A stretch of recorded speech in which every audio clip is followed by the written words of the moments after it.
বিচারপতি মানিক সীমান্ত পাড়ি দিয়ে ভারত যাওয়ার চেষ্টা করছিলেন এবং সেখানে আমাদের বিজিবির হাতে অত্যন্ত ন্যাক্কারজনকভাবে তিনি গ্রেপ্তার হন। তার যে ছবি সামাজিক মাধ্যমে ভাসছে তাতে মনে হচ্ছিল যে গত কয়েকদিন যাবৎ আগস্ট মাসের 5 তারিখের পর তিনি সম্ভবত দুনিয়ার যে জাহান্নাম সেই জাহান্নামের মধ্যে তিনি ছিলেন, ক্লান্ত, বিধ্বস্ত এবং তার গলা শুকিয়ে গিয়েছিল। নিজের পরিচয়কে আড়াল করার জন্য অথবা নিজের যে হতাশা সেটিকে দূর করার জন্য তিনি মুখে দাড়ি রেখেছিলেন। এটা ছিল একেবারে সালমান এফ রহমানের বা দরবেশের উল্টো ঘটনা। দরবেশ দাড়ি কামিয়ে ফেলেছিলেন আর বিচারপতি মানিক ওরফে জনাব শামসুদ্দিন চৌধুরী মানিক তিনি দাড়ি রেখে সীমান্ত পাড়ি দেওয়ার চেষ্টা করছিলেন, পালানোর চেষ্টা করছিলেন।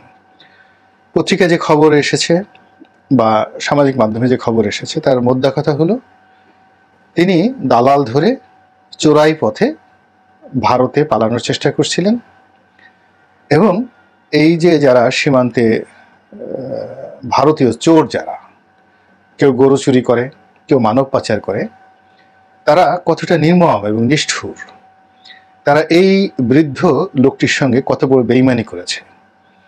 তার সঙ্গে যে চুক্তি হয়েছিল, চুক্তি অনুযায়ী তিনি সেখানে গিয়েছিলেন, তাকে সীমান্ত পাড়ি দেওয়ার সুযোগ না দিয়ে তার কাছে প্রায় 70 লাখ টাকার মতো অর্থ ছিল। সেটা নিয়ে তারা চম্পট দিয়েছে এবং ধরিয়ে দিয়েছে রীতিমতো।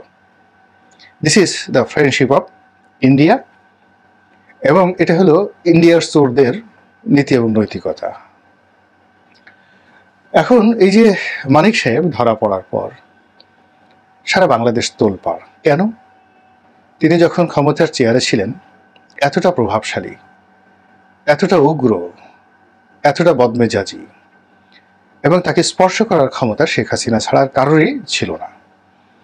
এরপর ক্ষমতা যাওয়ার পর অন্যান্য বিচারপতিরা চুপ মেরে গেল, তিনি কিন্তু একেবারে শেষ সময় পর্যন্ত আওয়ামী লীগের পক্ষে সর্বশক্তি নিয়োগ করে যতটা নির্মম হওয়া যায়, নিষ্ঠুর হওয়া যায়, তার পরাকাষ্ঠা তিনি দেখিয়েছেন। একেবারে সবার শেষে দুটো টকশোর কারণে তিনি ভীষণ রকম নিন্দিত হয়েছেন এবং তার জীবন রীতিমতো বিপর্যস্ত হয়ে পড়েছে। দুর্ভাগ্য কিংবা সৌভাগ্য, এই দুটো টকশোতেই আমি তার সঙ্গে ছিলাম। একটি টকশো ছিল এটিএন নিউজে এবং সেটি মানে নিদারুণভাবে ভাইরাল হয়ে পড়ে। সেখানে তিনি আন্দোলনকারীদেরকে অকথ্য এবং অশ্লীল ভাষায় গালাগাল দেন। কয়েকজন ইসলামিস্ট লিডার বা স্কলার তাদেরকে নিয়ে খুব বাজে মন্তব্য করেন এবং ওই টকশোটি যখন খুব ভাইরাল হয়ে যায় তার মধ্যে এই ভাইরাল হওয়ার আকাঙ্ক্ষা জাগে। তিনি বলতে গেলে চ্যানেল আইকে পারসিউ করে আরেকটি টকশোর আয়োজন করেন এবং তিনি আমাকে গেস্ট হিসেবে নেওয়ার জন্য চ্যানেল আইকে তিনি অনুরোধ করেন, যেটা আমি পরে বুঝেছি। এর কারণ হলো যেই তারিখে এই টকশোটি হয়েছিল তখন পর্যন্ত সরকার খুব যাকে বলে ক্ষমতায় আছে এবং সরকার পড়ে যাওয়ার কোনো সম্ভাবনা তৈরি হয়নি। আর বিচারপতি মানিকও সরকারের এতটা প্রভাবশালী যে তাকে মোকাবেলা করার মতো ক্ষমতা তখন কোনো মিডিয়ারই ছিল না। তা আমি যখন গেলাম আমি প্রথমেই প্রমাদ গুনলাম। সেখানে গিয়ে প্রমাদ গুনলাম যে তিনি অসুস্থ হয়ে পড়েছিলেন মানসিকভাবে, শারীরিকভাবে। এর কারণ হলো তিনি চ্যানেল আইতে আসার আগে সম্ভবত অবরোধের মুখে পড়েছিলেন। ছাত্র বন্ধুরা যারা আন্দোলন করছিলেন তারা হয়তো তাকে চিনতে পারেননি, কিন্তু তিনি ঘেরাওয়ের শিকার হয়েছিলেন। প্রায় 2 ঘন্টা অবরুদ্ধ অবস্থায় ছিলেন। এই পুরো সময়টা তার ডায়াবেটিক্স থাকার কারণে তিনি প্রায় মানে একেবারে জ্ঞান হারানোর মতো অবস্থা তার হয়েছিল এবং তিনি যখন টিভি স্টেশনে আসলেন দেখলাম যে তার সারা শরীর ঘামিয়ে গেছে এবং তার পাঞ্জাবি, পোশাক আশাক সব কিছু একদম ঘামে চুপচুপ করছে। আমি এই কয়েকদিনে বেশ কয়েকটা টকশোতে তার সঙ্গে আমার যে পরিচয়ের কারণে তার সাথে আমার একটা চলনসই সখ্যতা তৈরি হয়েছিল। ব্যক্তিগতভাবে তার যে আচরণগুলো কোর্টের বাইরে, এটা অবশ্যই নিন্দিত। কিন্তু অ্যাজ এ ম্যান আমি দেখলাম যে তার যে ব্যবহার, আমার সঙ্গে তার যে ব্যবহার, তিনি আমার প্রতি বেশ স্নেহশীল ছিলেন। এবং আমি যখন জেলে গিয়েছিলাম 2013 সনে, তখন আমি শুনেছি যে বেশ কয়েকজন বিচারপতি, বেশ কয়েকজন সিনিয়র আইনজীবী তাদেরকে তিনি বলেছেন যে রনি সাহেব এখন যেভাবে রাষ্ট্র তার পিছনে লেগেছে, আমরা যদি তাকে সাহায্য না করি, বিচার বিভাগ থেকে সাহায্য না করি, তাহলে দরবেশ থেকে মেরে ফেলবে সালমান। আমি কথাটা শোনার পরে, আমি যখন জেল থেকে বের হওয়ার পর বেশ কয়েকজন লোকের কাছে শুনলাম যে শামসুদ্দিন চৌধুরী মানিক আমার ব্যাপারে এই কথা বলেছেন। তখন সঙ্গত কারণে তার প্রতি আমার একটা অনুরাগ তৈরি হয়। ফলে তার আচরণ, ফ্যাসিবাদী সরকারের পক্ষে তার খুব শক্ত অবস্থান, আরও অনেক কিছুর পরেও যেহেতু ব্যক্তিগতভাবে তিনি আমার দুঃসময়ে এই কথাগুলো বলেছেন, ফলে আমার তার প্রতি একটা সফট কর্নার ছিল। যখন আমি তার সঙ্গে কোনো টক শোতে গেলাম, তখন ওই কারণে অন্য সবার মতো আমি তার সঙ্গে উগ্র আচরণ করতে পারিনি। আমি অনেকটা মাইল্ড ছিলাম, দুটো টক শোতে, সবগুলো টক শোতে মাইল্ড ছিলাম। দ্বিতীয় আরেকটি কারণ ছিল যে তিনি মনে প্রাণে সালমান এফ রহমানকে ঘৃণা করতেন, এবং তার যত লিঙ্ক ছিল আওয়ামী লীগের মধ্যে, পুরো লিঙ্কটিকে তিনি ব্যবহার করেছেন সালমানের বিরুদ্ধে। এটা আমি জানতাম। এবং তার কথায় তিনি 10টা কথা বললে 8টাই তিনি সালমানকে গালি দিতেন, আনিসুল হককে গালি দিতেন। তো এটাও আমার কাছে মনে হতো যে ঠিক আছে, শত্রুর মানে একজন শত্রু পাওয়া গেলে অসুবিধাটা কি। এরপর আরেকটা ব্যাপার ছিল যে আইন অঙ্গনে আমার অনেক পরিচিত জন, যেমন আমাদের ওয়াহিদুজ্জামান চান, কুমিল্লা বিশ্ববিদ্যালয়, নোয়াখালী বিশ্ববিদ্যালয় বা কুমিল্লা বিশ্ববিদ্যালয়ের বোধ হয় তিনি ভাইস চ্যান্সেলর ছিলেন, ঢাকা বিশ্ববিদ্যালয়ের অধ্যাপক, আমাদের ডিপার্টমেন্টের বড় ভাই। তার স্ত্রী অধ্যাপিকা জিনাত হুদা, খুব ভাইরাল, দেখবেন যে ঢাকা বিশ্ববিদ্যালয়ের এই আন্দোলনের সময় তিনি খুব ভাইরাল হয়েছেন, শিক্ষকদের আন্দোলনে। আর এর আগে সরকারের পক্ষে কথা বলে এই ভদ্রমহিলা ভাইরাল হয়েছেন। ইনি, এই জিনাত হুদা, হলো আপনার এই শামসুদ্দিন চৌধুরী মানিকের ভাগ্নি। আরেকজন লোক আছেন এখন হাইকোর্টের বিচারপতি, সুনামগঞ্জ বাড়ির জাফর আহমেদ, এরকম নাম আর কি। তো উনিও, ওনার স্ত্রীও শামসুদ্দিন চৌধুরী মানিকের ভাগ্নি। এবং জাফর সাহেব আমাদের, আমি যেহেতু লয়ের সাথে একই ডিপার্টমেন্টে আমরা পড়াশোনা করেছি, তো এই সুবাদে মানে এই কথাবার্তা যখন হতো যে একই পরিচয়ের বলয়ের মধ্যে আর অনেকের সঙ্গেই শামসুদ্দিন চৌধুরীর আত্মীয়তা থাকার কারণে আলোচনার মধ্যে ইচ্ছা করলে সেখানে মানে একটা ওই ঠিক বৈরিতার সম্পর্কটা করা যায়নি। আমি যখন তার সঙ্গে টক শোতে গেলাম, অনেকে আমাকে বলেছেন যে আপনি কেন উগ্র হলেন না। আমি বললাম যে আসলে কারোর সাথে মেসেজ দেওয়ার জন্য বা কোনো কথা বলার জন্য উগ্রতার প্রয়োজন হয় না। এবং যারা আমার টক শোগুলো দেখেছেন যে আমিও খুব ঠান্ডা মাথায় তাকে যেভাবে বলেছি, তারপরে তাকে যেভাবে মোকাবেলা করেছি, এটাই আমার আসলে একটা স্টাইল, এবং আমি এর বাইরে আমি যেতে পারি না। তো সে যখন বারবার রাজাকারের বাচ্চা বলছিলেন, বা ওই যে মেয়েটা দীপ্তি নামক যে মেয়েটা, সেই মেয়েটার সঙ্গে বারবার আচরণ করছিলেন, পরিস্থিতিটা এমন এক পর্যায়ে চলে গিয়েছিল সেই টক শোতে যে আমি যদি না হয়ে ওখানে অন্য কেউ থাকতেন, তাহলে সেখানে ওই স্টেশনে হাতাহাতি শুরু হয়ে যেত। এবং ওই দিনের যদি অপ্রীতিকর ঘটনাটা ঘটতো, যে সেই মেয়েটা মারাত্মক বিপদে পড়তেন, এবং চ্যানেল আইয়ের যারা কর্তা ব্যক্তি তারাও বিপদে পড়তেন। কেননা তখনও পর্যন্ত শামসুদ্দিন চৌধুরী মানিকের যে ক্ষমতা, এটি একেবারে শীর্ষবিন্দুতে।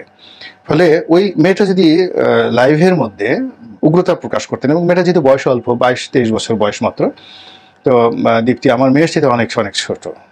তো যাই হোক, আমি যখন দেখলাম যে মেয়েটা নিয়ন্ত্রণ করতে পারছে না, বারবার শুধু সে রেগে যাচ্ছে, আমি ঘুরিয়ে ফিরে আমি আমার দিকে নিয়ে আসলাম। এবং আমি ঠিক অনুষ্ঠান চলাকালীন সময় যেন কোনো অবস্থাতেই অপ্রীতিকর কোনো ঘটনা না ঘটে, এই জন্য আমি চেষ্টা করেছি পরিস্থিতি স্বাভাবিক রাখার জন্য।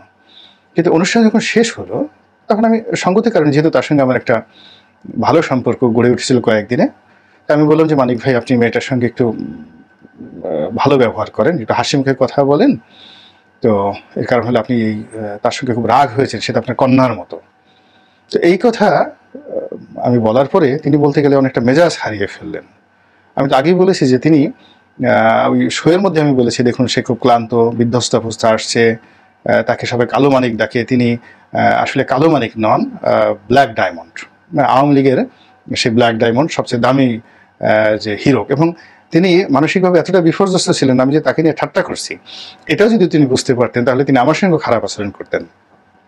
তারপর আমি তাকে বলেছি, ওই টকশোর মধ্যে বলেছি যে মানিক সাহেব যে ভয়ের মধ্যে আছেন, আজ যদি আওয়ামী লীগ সরকারের পতন হয়, তাহলে তাকে কুটি কুটি করে কেটে ফেলবে এবং তাকে মেরে ফেলবে, এবং এই আতঙ্কে তিনি রীতিমতো অস্থির হয়ে আছেন। এবং অস্থিরতার কারণে তিনি আপনার সঙ্গে, দীপ্তিকে বললাম যে আপনার সঙ্গে এই ধরনের আচরণ করছেন, এগুলো আমি লাইভে বলে তাকে কুল করার চেষ্টা করেছি। তো যাই হোক, সেই দিনের মতো পরিবেশ এবং পরিস্থিতি শান্ত ছিল, এবং অনুষ্ঠানের পরে যে ভিডিও ক্লিপটি, এটি কী করে যেন প্রকাশিত হয়ে যায়। এটা ওই চ্যানেল আইয়ের লোকজন বলে, এবং বিচারপতি মালিক যখন আবার পরে আপত্তি জানান, এটি আবার চ্যানেল আই কর্তৃপক্ষ ওটা সরিয়ে নেয়, কিন্তু এর মধ্যে এটা ভাইরাল হয়ে যায় রীতিমতো। তো যাই হোক, এখন সেই বিচারপতি মানিক ওরফে কালো মানিক তিনি ধরা পড়েছেন। সিলেটের একটি অঞ্চল দিয়ে তিনি পালাচ্ছিলেন খুবই নির্মম এবং নিষ্ঠুরভাবে। নিয়তির পরিহাসে তিনি যে জালের মধ্যে আবদ্ধ হয়েছেন, এটি এই যুগে যদি কেউ না দেখত, তাহলে তার যে হাইকোর্টে দাপট এবং পরবর্তী সময় তার যে অহমিকা বোধ এবং তার যে আচরণ, তার সঙ্গে এই যে তার যে পতনের যে করুণ হাল, এটি কেউ মিলাতে পারত না।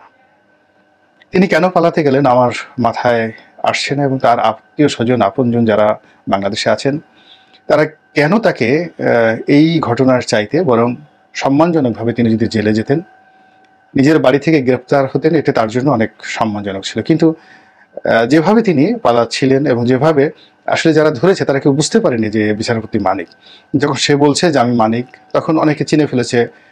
আপনি ভিডিওতে দেখবেন, আপনি সেই মানিক, কালা মানিক, ওই যে চ্যানেল আইতে দীপ্তির সাথে আপনি যে টকশো করেছেন, তাকে গালাগাল দিচ্ছিলেন, উনি আবার তখন ভিতর সন্ত্রস্ত হয়ে বলছিলেন যে হ্যাঁ আমি তো মাপ চেয়েছি, আমি সেই মানিক। মানে এখানে আসলে অন্যান্য ক্ষেত্রে যে সন্দেহ থাকে যে আগে অনেকে গ্রেপ্তার করে তারপর তাকে প্রডিউস করা হয়, বিভিন্ন জায়গাতে ছেড়ে দিয়ে নাটক তৈরি করে তাকে গ্রেপ্তার করা হয়, যেটা আওয়ামী লীগ জমানা থেকে শুরু হয়েছিল, এবং ইদানিংকালে কিছু গ্রেপ্তার নিয়ে সেই আওয়ামী লীগ জমানার গ্রেপ্তারের কারণে অনেকে সেই সন্দেহ প্রকাশ করেন। তো এই মানিক সাহেবের ক্ষেত্রে সেই ঘটনাটা ঘটেনি। এর কারণ হলো তার যে গ্রেপ্তার, তার কথাবার্তা সব কিছুর মধ্যে একটা ন্যাচারাল স্ট্রেস অ্যান্ড ডিস্ট্রেস ছিল। তো তিনি ধরা পড়েছেন। এরপরে কলা পাতার উপর তিনি সেখানে শুয়ে পড়েছেন, তিনি অনেক অনেক কথা বলছেন, এবং আমি যেহেতু জানি যে তিনি খুবই অসুস্থ, প্রচণ্ড ডায়াবেটিস দ্বারা আক্রান্ত, এবং টকশোতে যাওয়ার আগে তিনি ওয়াশরুমে যেতেন, আবার টকশো শেষ করে আবার ওয়াশরুমে তাকে যেতে হতো। তো সেই মানুষটির উপর যে ধকল গেছে, ফলে ওখানে তার শারীরিক এবং মানসিক যে অবস্থা ছিল, তার আসলে ওখানে শুয়ে বেড রেস্টে যাওয়া ছাড়া তার কোনো উপায় ছিল না, তিনি মারাও যেতে পারতেন, এরকম তার একটা অবস্থা। তো এই যে জাস্টিস মানিক, তার যে করুণ পরিণতি, এই পরিণতি থেকে আমরা শিক্ষা নিতে পারি এবং আমাদের শিক্ষা নেওয়া উচিত। যারা এখনও গ্রেপ্তার হননি, পালিয়ে আছেন, তারা দয়া করে মানিক সাহেবের মতো এরকম চেষ্টা করবেন না। কেন মানুষ যখন খুব বেশি ভয় পেয়ে যায়, তার মন মস্তিষ্ক কাজ করে না। আবার যখন মানুষ খুব আহ্লাদিত হয়, আনন্দিত হয়, উল্লসিত হয়, তখনও তার বিবেক, বোধ, পার্সোনালিটি কোনো কাজ করে না। আপনি একটা শিশুর সঙ্গে যখন যাকে বলা হয় খেলাধুলা করেন, তখন আপনার বয়স যাই হোক না কেন, আপনি রাজা হন না কেন, বাদশা হন না কেন, আপনি ঠিক সেই শিশুর মতো খেলাধুলা করতে থাকেন।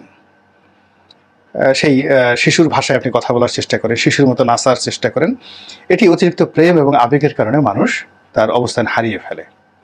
একইভাবে আপনি যখন আপনার প্রেয়সী, প্রেমিকার সঙ্গে আপনি যখন প্রেমরসে আপনি যখন উন্মত্ত হন, তখন আপনার মধ্যে কোনো ব্যক্তিত্ব থাকে না। আপনার সেই উলঙ্গ হওয়া ছাড়া আপনি সেই প্রেমরস আপনি উপভোগ করতে পারেন না।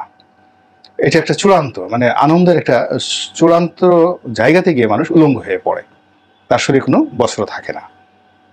তদ্রূপ জীবনে যখন মানুষ খুব বেশি পেয়ে যায়, তখনও কিন্তু মানুষ বস্ত্রহীন হয়ে যায়, আনন্দিত হয়ে যায়। আর্কিমিডিস নামক যে বিজ্ঞানী, তার যে সেই বিখ্যাত আবিষ্কার, এবং সেই আবিষ্কারটা তিনি করেছিলেন তিনি যখন বাথটাবে বসে গোসল করছিলেন উলঙ্গ হয়ে। ঠিক সেই সময়টাতে সেই আবিষ্কারের ধারণাটি তার মাথায় আসে, গ্রিক বিজ্ঞানী, আজ থেকে কয়েক হাজার বছর আগে। তো তিনি সেখান থেকে একেবারে এক দৌড় দিয়ে ইউরেকা ইউরেকা, পেয়েছি এই আনন্দধ্বনি করতে করতে উলঙ্গ অবস্থায় রাজার রাজদরবারে উপস্থিত হন। তার কোনো খেয়াল ছিল না। তো এখন এই যে আনন্দ প্রকাশ করার ক্ষেত্রে যখন মানুষ উলঙ্গ হয়ে যায়, তখন সেখানে কী ধরনের বিপদ এবং বিপত্তি আসতে পারে, এরকম অনেক ঘটনা আমাদের সমাজে ঘটছে বা ঘটে। তো কাজেই বিচারপতি মানিক অতিরিক্ত দুঃখের কারণে, বেদনার কারণে, ভয়ের কারণে তিনি যেমন তার কাণ্ডজ্ঞান সব হারিয়ে ফেলেছিলেন, এবং সেই অবস্থাতে তিনি আইন শৃঙ্খলা রক্ষাকারী বাহিনীর হাতে ধরা পড়েছেন। আবার এ দৃশ্য দেখে অনেকের যে উল্লাস, সেই উল্লাসের মধ্যে যেন উদগ্রতা প্রকাশ না পায়, এবং আমরা ঠিক এই ঘটনা সহ অন্যান্য ঘটনায় যারা খুব বেশি আনন্দিত এবং আহ্লাদিত হয়েছি, কোনো অবস্থাতেই যেন আমাদের যে বেশভাস, আমাদের যে সুরত, আমাদের যে ব্যক্তিত্ব এবং আমাদের যে অবস্থান, এটি যেন কোনো অবস্থাতেই হেয় না হয়ে যায়। আল্লাহ আমাদের সবাইকে হেদায়েত দান করুন এবং হেফাজত করুন। আসসালামু আলাইকুম ওয়া রাহমাতুল্লাহি ওয়া বারাকাতুহু।